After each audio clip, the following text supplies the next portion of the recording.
Rava Upma. It has many different recipes all over India, and this is a recipe which was made at my house by my grandmother all the time. Today I've used very few ingredients in preparing this, and let me share. Let's see how to make this. 1.5 cups of Sooji Rava, 1 cup of peas, 1 big onion, 1 tablespoon of shredded ginger, about 1 tablespoon of green chilies. This is about 2 Thai chilies, some curry leaf. I'm going to roast the Sooji and then show the process. In this hot kadai, I'm going to dry roast the Sooji and remove it.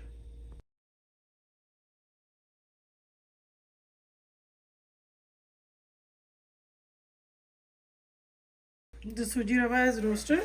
It will turn aromatic and a little light brown. I'm going to remove it. I'm going to start making the tadka for the upma.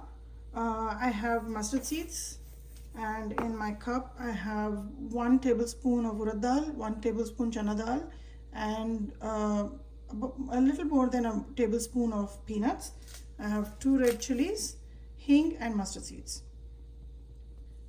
In the same hot kadai, I'm going to go ahead and add peanut oil, about 4 tablespoons of peanut oil and 1 tablespoon of ghee in it.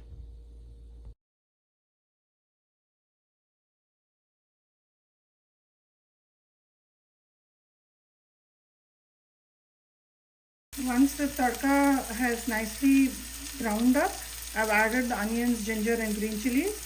I will go ahead and add the peas as well.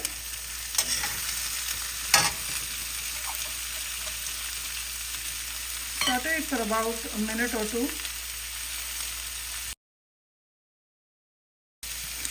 Let's add salt, about 1.5 teaspoon for this proportion of Sooji Rava. Cover and cook for 2 minutes.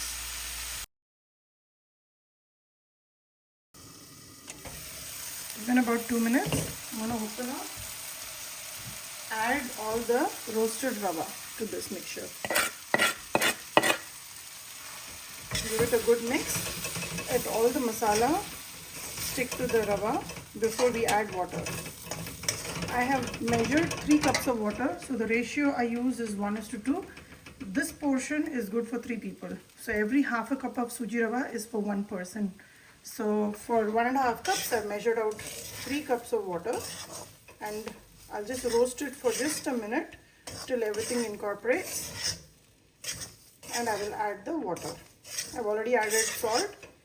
This is a well-seasoned mix. If you're traveling, you could just roast like this, freeze it and carry with you to wherever you're traveling, and just add boiling water to it, and you can cook it for about 4 to 5 minutes and your upma will be ready.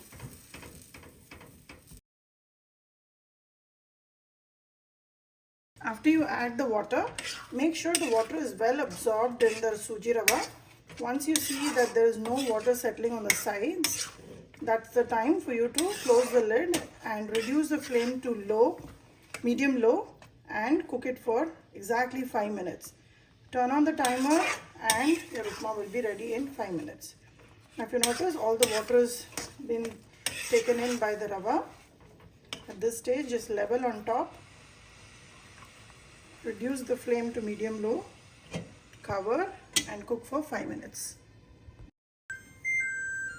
My timer is up, and I'm going to open and check how the upma has come out.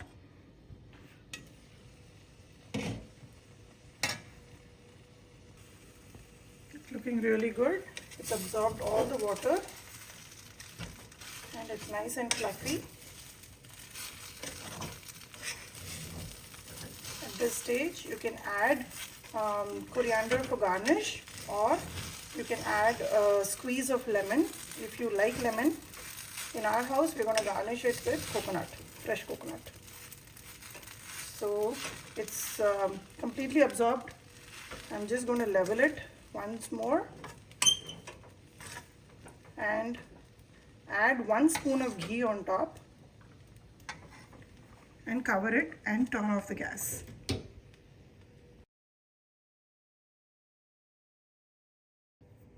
I've turned off the gas. I'm going to let it sit for about 5 minutes or about 15 minutes till I'm ready to eat. The benefit of cooking it in iron kadai is that it stays warm till you're going to eat, first thing. Second thing is you get a nice crust, which is really delicious in this upma. And in our house, we don't like a very soggy upma. We like it to be nice and fluffy. You can garnish with coriander. In our place, we are going to garnish it with fresh coconut. If you like, you can also add a squeeze of lime. Enjoy and let me know how it turned out for you. A simple vegetable upma is ready.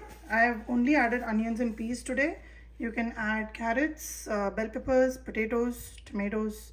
If you're going to add tomatoes, do it at the last minute when you're going to mix it and cover and cook. This is my go-to dinner if there are less options and I'm in a rush. This is a great breakfast item as well. It's a pretty heavy dish, so ideally I would prefer it for a breakfast over dinner. But give it a try and let me know how it turned out for you. Thanks.